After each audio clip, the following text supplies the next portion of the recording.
This pamphlet is a sample of communist propaganda. It is published by an organization officially cited as a communist front. It is, at this instant, being distributed throughout the United States by dedicated hardcore communist agents and their dupes. This pamphlet and numerous others like it play a major role as artillery in one phase of the communist war to destroy our nation, a phase called by the communists Operation Abolition. Ladies and gentlemen, Francis E. Walter, Democrat from Pennsylvania and chairman of the House Committee on Un-American Activities. Operation Abolition. This is what the communists call their current drive to destroy the House Committee on Un-Activities, to weaken the Federal Bureau of Investigation, to discredit its great director, J. Edgar Hoover, and to render sterile the security laws of our government. The Communist Party has given top priority to Operation Abolition and has assigned agents trained in propaganda and agitation to this project. The scenes which you will be viewing were taken by newsreel photographers during hearings of the Committee on Un-American Activities in San Francisco, California, on May the 12th, 13th, and 14th, 1960. During the next few minutes, you will see revealed the long-time classic communist tactic in which a relatively few well-trained, hardcore communist agents are able to incite and use non-communist sympathizers to perform the dirty work of the Communist Party. You will see Archie Brown, the second in command of the Communist Party in California, Harry Bridges, an international communist agent and leader of the International Longshoremen's Union, who recently returned from conferences held with other leaders of communist-led longshoremen's groups. Ralph Izard, one of the top communist propagandists, who was a welcome guest of the Red Chinese government while American soldiers were giving their lives in the Korean War. You will see Douglas Wachter, an agent trained to specialize in youth activities, William Mandel, another communist propagandist who serves the conspiracy in the fields of radio and television, Bertram Edices, who is one of the elite corps of communist lawyers, Frank Wilkinson, recently convicted of contempt of Congress, who is in charge of the Citizens Committee to Preserve American Freedoms, the West Coast headquarters of Operation Abolition. You will see these and others in action and the shocking technique which they use to incite others to violence. We are all too familiar with the pattern of communist-led revolution and rioting in Venezuela, Cuba, and more recently in Japan. Can it happen here on American soil? This film, showing communism in action, will answer that question. This is City Hall in San Francisco, the site of hearings held by the House Committee on Un-American Activities in May of 1960. This is the chosen battlefield of the Communist Party's most organized and violent attack on the committee since the launching of the Operation Abolition campaign on September 20th, 1957. Congressman Walter, chairman of the full committee, designated Congressman Edwin E. Willis of Louisiana as chairman of a subcommittee charged with the investigation of Communist Party activities in the Northern California area. Other members of the subcommittee are Congressman Morgan M. Mulder of Missouri, Congressman August E. Johansson of Michigan, and Congressman Gordon H. Scherer of Ohio. In an interview with the press, Congressman Willis explains more fully the reasons for the hearings. What we are here to do is to gather information, as we are ordered to do, by an act of Congress with respect to the general operation of the communist conspiracy, wherever it may lead. It's a mandate. That law has been on the books for probably over 20 years. We receive our appropriations and our audit every year to maintain this general surveillance of the communist operations with the view of amending, improving, correcting laws having to do with our internal security, the Internal Security Act of 1950, Foreign Agents Registration Act, the Smith Act, and so on. This is part and parcel of our general studies of the machinations of the communist conspiracy.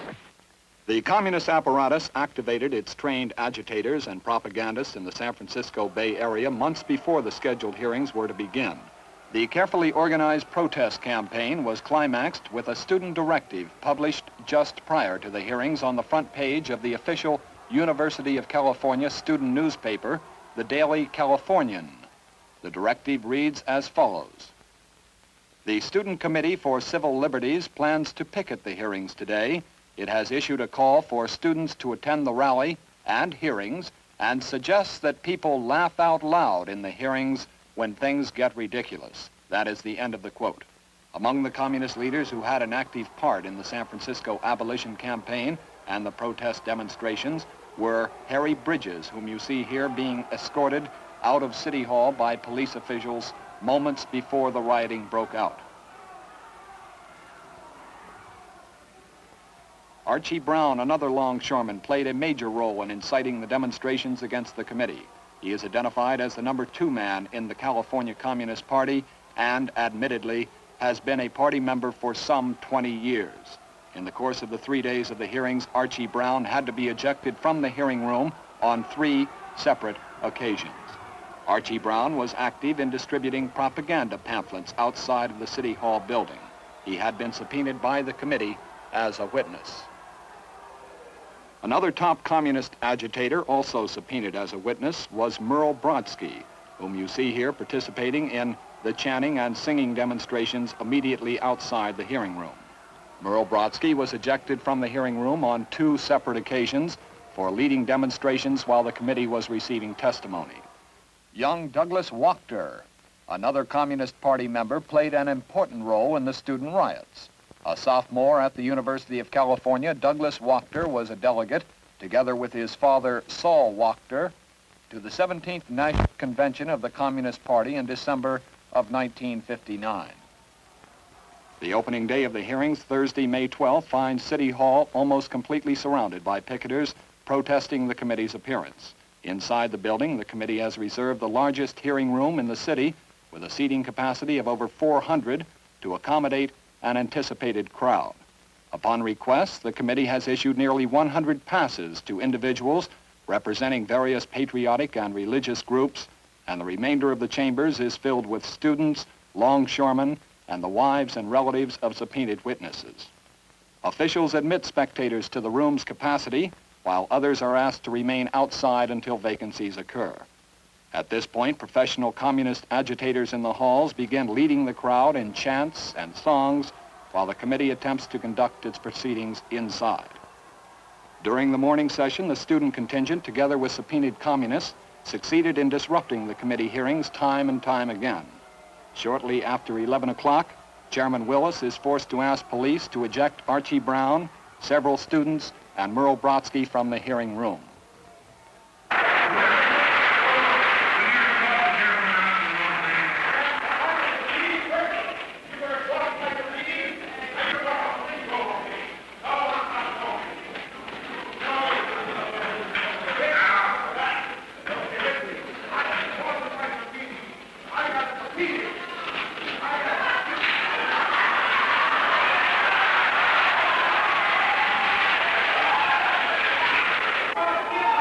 Why is she being put out, Mr. Chairman?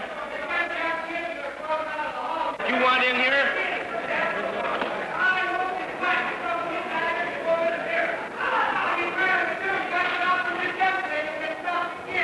This is part of this whole vicious witch hunt.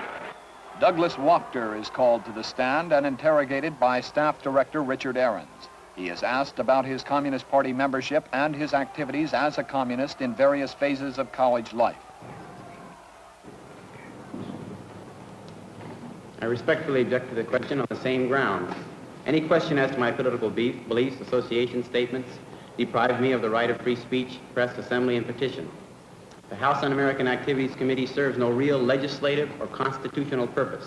It punishes individuals and groups. You're reading from a prepared statement.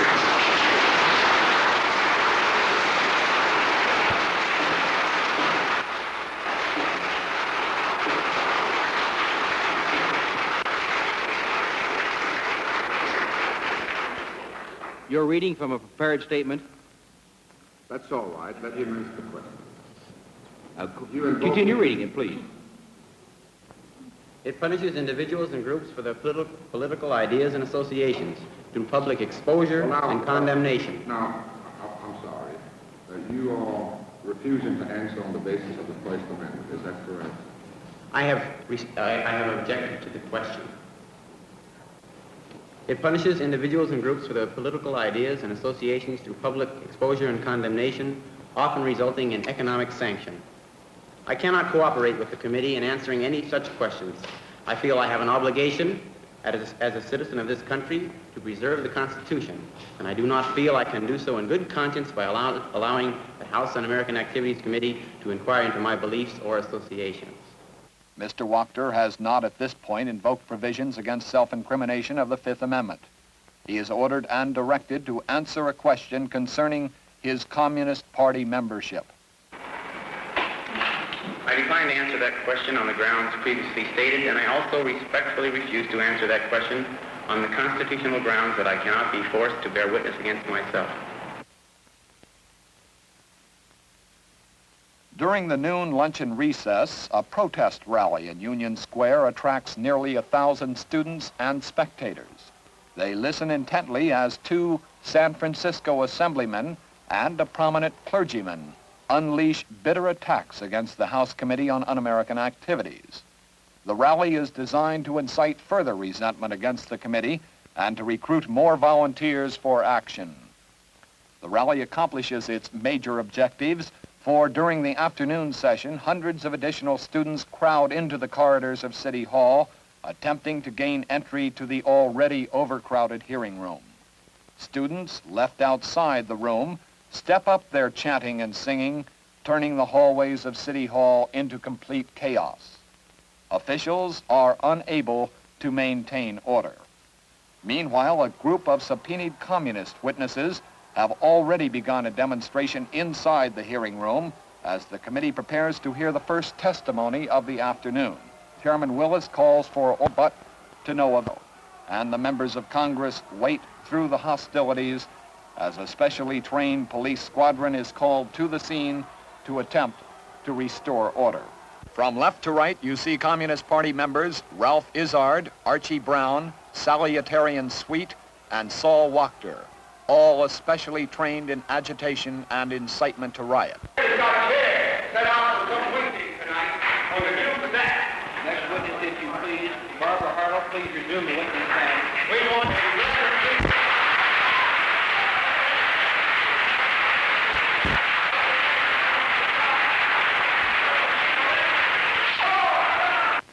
open the doors! Open the doors! Open the doors! Open the doors! What are you hiding? What are you hiding? We have nothing to hide. What are you hiding? Let the people live out here. What are you afraid of? Open the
What are you afraid of?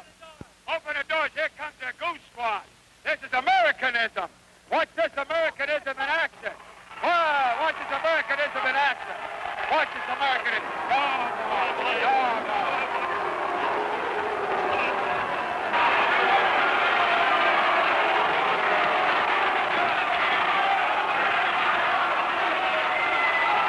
Upon request of Chairman Willis, policemen removed the resisting demonstrators from the hearing room. First, Archie Brown, then Ralph Izzard, Saul Wachter, Morris Graham, Merle Brodsky, Juanita Wheeler,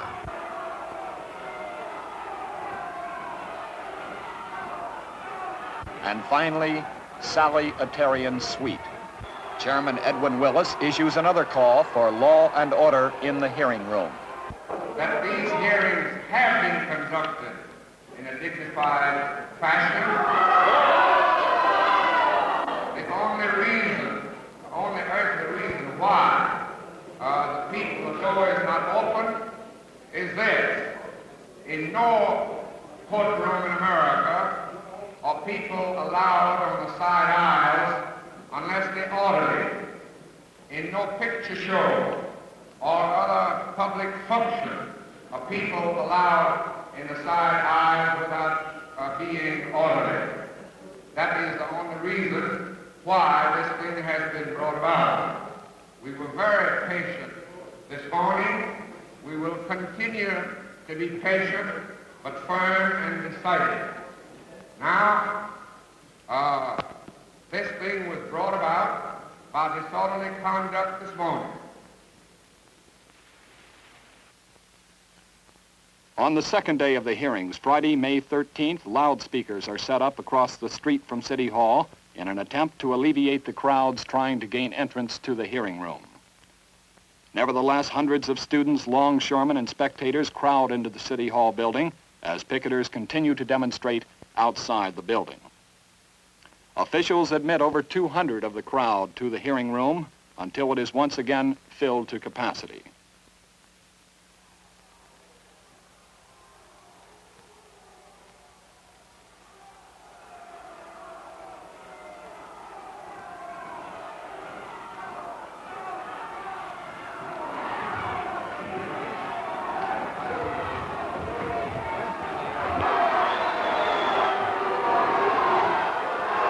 On the left, you see Vincent Hallinan, Progressive Party candidate for the President of the United States in 1952, served a prison term from 1954 to 1956, and attorney for several of the communist witnesses called to testify at the hearings. As was the case on Thursday, several professional communist agitators and student leaders direct the activity of those waiting in the hallways. Chants and songs get louder, and defiance to police attempts to maintain order becomes more universal. Students enthusiastically join in on the refrains to the songs, "Abolish the Committee, We Shall Not Be Moved," lyrics to which are lifted from the old Communist People's Songbook. Demonstrations in the hallways of City Hall become so loud that the judges in their chambers on the third floor are unable to continue court procedures. During the morning, the judges give orders to the sheriff and police officials to remove the demonstrators from City Hall immediately. As pamphlets continue to be distributed among the demonstrators, police officials once again warn the students and agitators involved that they must be quiet or the orders of the judges will be enforced. The police warnings are met with jeers and boos and renewed chanting and renewed singing. Finally, during the noon lunch and recess, the judges in their chambers give official orders now to remove the demonstrators from City Hall. When an attempt is made to carry out the order, the crowd responds by throwing shoes and jostling the police officers. When one officer warns that fire hoses will have to be used if the crowd does not disperse, the demonstrators become more and more unruly. One student provides the spark that touches off the violence when he leaps over a barricade, grabs a police officer's nightstick, and begins beating the officer over the head. As the mob surges forward to storm the doors, a police inspector orders that the fire hoses be turned on. At this point, leaders of the group give orders to resist police enforcement. The crowd, now in open defiance of law and order, begins singing once again, "We shall not be moved." Riot squad police reinforcements arrive on the scene and are met by boos and jeers from the rioters. The communist agitators give new orders now to the students to sit down with their backs to the fire hoses and put their hands in their pockets after interlocking arms in what is described later by student newspapers as non-violent resistance. Police, enforcing judicial orders to remove the demonstrators from the building, take the defiant students one by the feet and slide them down the wetted marble stairs of City Hall. On several occasions, the pattern of so-called non-violent resistance is broken openly by defiant students. Those who had defied the law are taken to waiting police wagons and are hurried off to police headquarters, where they are booked on counts of disturbing the peace, inciting a riot, and resisting arrest. The communist and pro-communist press, of course, charge police brutality. Their press accounts of the rioting describe repeated incidents of policemen cruelly beating innocent students. The innocent, peaceful students, it is stated in these communist press accounts, were physically hurled down 2 stories of stairs, toppling head over heel, and landed unconscious at the bottom, where they were picked up and thrown into the paddy wagons. These films, taken by newsmen on the scene and edited only to the point of removing repetition, show a clear example of the lack of respect for truth, which is common practice within the communist propaganda press.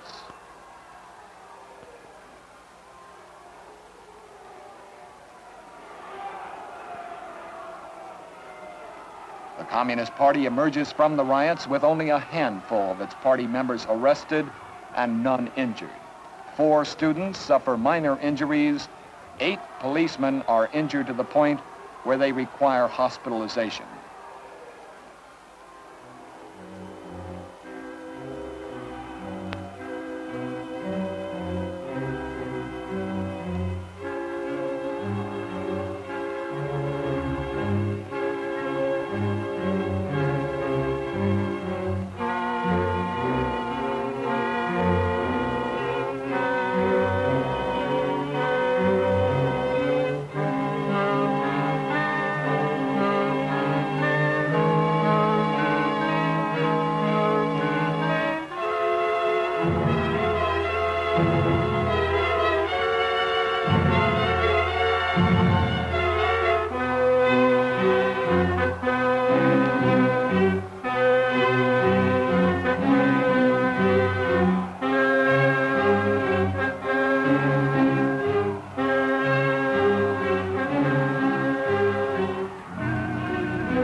Five officers were seriously hurt, 2 suffering heart attacks, and 3 are treated for deep cuts.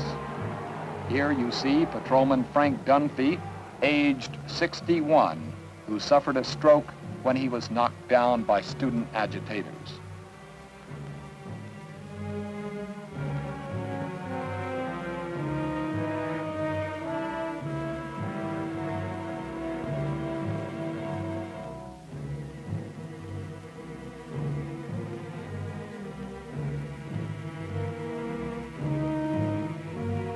One of the communist professional agitators arrested is Vernon Bown, who was, in 1954, among the notorious Louisville Seven, charged at that time with sedition, destruction of property, conspiring to destroy property to achieve a political end, and contempt of court. Douglas Wachter, the 19-year-old student leader, was another Communist Party member who was arrested. At the police station, the rebellious students appear to have lost a little of their blatant enthusiasm and defiance, for without the psychological stimulus of mass chanting and singing, the individual students seem somewhat conscious and ashamed of what they have done. No longer is there the air of defiance. The organized resistance has been changed into individual confusion. These young people have been duped into openly resisting and defying law enforcement, duped by a handful of communist agitators. Another congressman assigned to the subcommittee conducting hearings in San Francisco is Congressman August E. Johansson of Michigan. Congressman Johansson. The students whose activities you have just witnessed, whether they realize it or not, are, as I pointed out to them in San Francisco, toying with treason. They have been handpicked by the communists to do the dirty work of the communists. Perhaps this is the greatest danger of all. The pattern of communist revolution and insurrection throughout the world has been to indoctrinate and train dupes to carry the party directives into the field, while the communists themselves remain in the shadows. Through a careful propaganda and smear campaign, the communists are able to inject a few with the virus. The disease spreads rapidly among their friends and associates, and a so-called spontaneous movement suddenly takes form. From this point on, the communists are relatively free to sit on the sidelines, issue occasional directives, and watch as their desires and projects are fulfilled to the perfection of their wildest dreams. Among those arrested in the City Hall at San Francisco were a few trained communist agents. The others were the unwitting dupes of the party who had, in the heat of chanting and singing, performed like puppets, with the communists in control of the strings, even to the point of willfully and deliberately defying law and order. The communists have admittedly chosen the minds of our youth as a #1 area for their insidious attack. You have seen the evidence of their success. My fellow citizens, what you have just seen and heard is a challenge not only to the patriotic youth of our nation, but to every citizen who is determined that we shall maintain our freedom. You have seen two types of communist-inspired violence, one taking the form of mass challenges of authority and defiance of law and order inside a congressional hearing room, the other coming in the form of open rioting and physical resistance to law enforcement. A third type of communist tactic, common in the Operation Abolition campaign, is defiance by individual witnesses and their attorneys to the committee itself.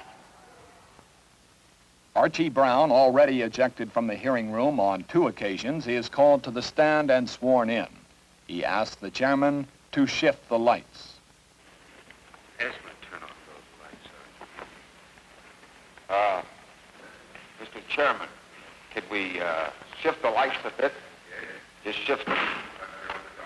Archie Brown, second in command in the California Communist Party, is a top West Coast agitator. Ironically, he is appearing as a witness in the hearing room of the Board of Supervisors of San Francisco only 6 months after he himself received some 35,000 votes as a candidate for that same board. He is asked by Staff Director Richard Ahrens to identify himself. My name is Archie Brown. I live at 1027 Brussels Street, San Francisco. I am a longshoreman. I want to state, Mr. Chairman, that, Your story, I have something to tell the committee. I want to tell the committee. In response to a subpoena which was served upon you by this committee. My family is being threatened. Today in response to a subpoena which was served upon you by this committee. Mr. Chairman, I respectfully suggest the witness now be ordered and directed to answer the question. I direct you to answer that question. Are you appearing today in response to a subpoena served upon you by this committee? Yes, it was served on me by this committee. And are you represented by counsel? That I am. Counsel, will you kindly identify yourself? George Anderson. Mr. Brown, where and when were you born? Mr. Chairman, I want to state that I direct you to answer the question. That's the only way we can proceed orderly. Well, I was subpoenaed here. You're under Where direction and when to were you answer born, the sir? question. I was subpoenaed here, and my Proceed family... with the next question. My Kindly family... give us, if you please, Proceed sir. with the next question. I was born in Sioux City, Mr. Iowa. Chairman, I respectfully suggest the witness now be ordered and directed to answer the outstanding principal question. He's about to answer it. What is the outstanding principal question? The outstanding principal question is where and when were you born? I already said it. Give us then, please, a word about your education. As Archie Brown attempts time and time again to read a lengthy propaganda statement, he is repeatedly admonished by Chairman Willis that he must answer the questions of the committee and conduct himself in an orderly manner, or he will be removed from the hearing room for the third time. Under the rule of the committee, you may file that paper with our director at this time, if you wish to. I wish to read this statement. I want to read this statement, Mr. Chairman. How come that you're bridling me? I want to explain my position. All right, I want to. You may file the statement, you may not read it. I want to read my statement if I make a motion. Before the House of I direct you, sir, to escort the witness outside the courtroom. Amendment 14 of the Constitution.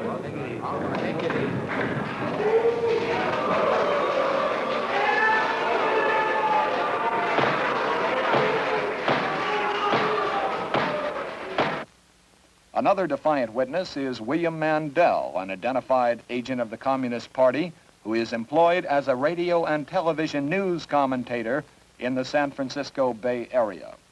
William Mandel is a top communist propagandist, serving the party in the underground areas as an instructor in communist training schools and operating for the party in public circles, posing as a respected newsman. He displays his bitter defiance of the committee in answer to questions concerning his Communist Party membership and activities. If you think that I am going to cooperate with this collection of Judases, of men who sit there in violation of the United States Constitution, if you think I will cooperate with you in any way, you are insane. Now, sir, were you a lecturer?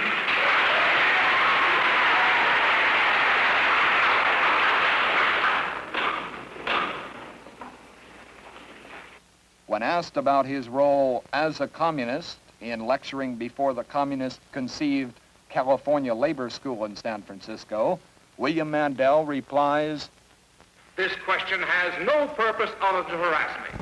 When I was asked this question last in 1943 by the late Joe McCarthy, and let me say that I am honored when people come up to me on the streets, perhaps I don't deserve this honor, and say, you're the man who killed Joe McCarthy.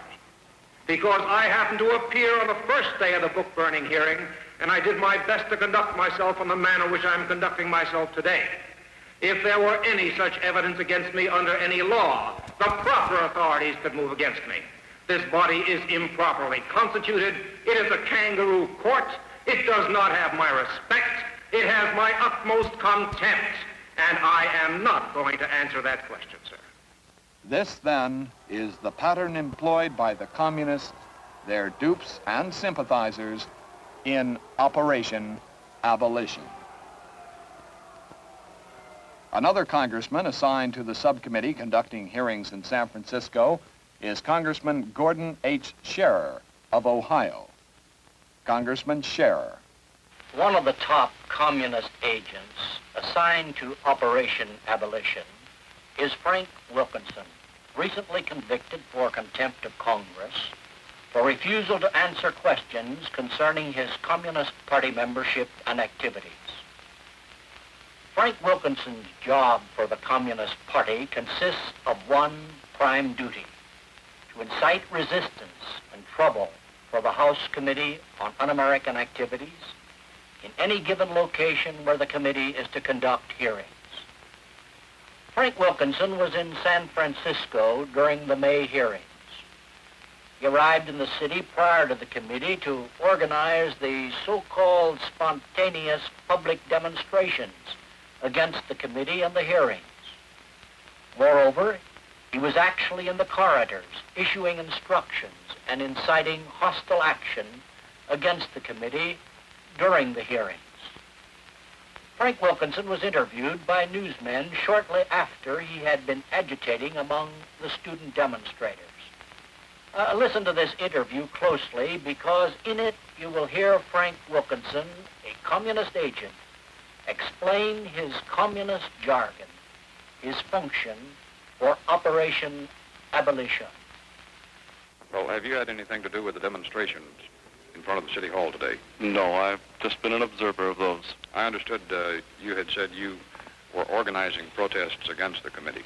Yes, one of the things that our committee does, and that I do for our committee, is to come to each community when the committee issues its subpoena to assist the subpoenaed persons and others in the community who are not familiar with the kind of unconstitutional behavior that this committee carries on, to assist that community and to assist those subpoenees in their own self-defense.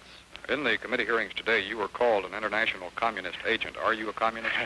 That's a very flattering remark. I've been frequently called a hardcore communist, a local communist by Mr. Ahrens, but never an international communist. As far as the basic question is concerned, until the Supreme Court has answered the fundamental constitutional question, which is now pending in my case, which is one of the 36 First Amendment test cases of this committee, until they have resolved this matter and declared these kind of questions under compulsion to be illegal and unconstitutional, I refuse to answer the questions away from the committee, just as I refuse to answer them directly to the committee when I've been called. That was Frank Wilkinson, a top communist coordinator of Operation Abolition. During the past 45 minutes, you have been witnessing only the surface manifestation of an extensive operation by the communists, which in many phases is subtle, takes the form of articles, letter-writing campaigns, and a wide range of other smear activities.